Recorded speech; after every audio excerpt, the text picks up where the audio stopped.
మంచి విలువైన బట్టలు వేసుకొని వేళ్లకు మేలిమి బంగారపు ఉంగరాలు పెట్టుకొని దర్జాగా వస్తున్న మనిషికి ఎందుకంత గౌరవమిస్తారు? వేషానికి ఘనత చూపుతారెందుకని? అతనికి అగ్రపీఠమా? బీద వ్యక్తిని ఎక్కడో ఒక మూలన నిలవబెడతారా?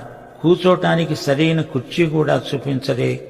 సంఘంలో పదవులు కూడా ధనికులకే కట్టబెడతారు. అసూయ, మత్సరం, పక్షపాతం మనసులో పెట్టుకుని తీర్పు తీరుస్తారు గదూ. మనిషి వేషభాషలకు, అతని వ్యక్తిత్వానికి, అతని ధనానికి అధిక ప్రాముఖ్యం ఇచ్చి పొగడకూడదు.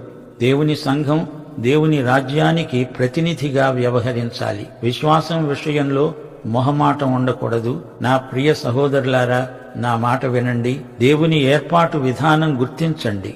విశ్వాసమందు భాగ్యవంతులు లోకం దృష్టిలో దరిద్రులే కావచ్చు.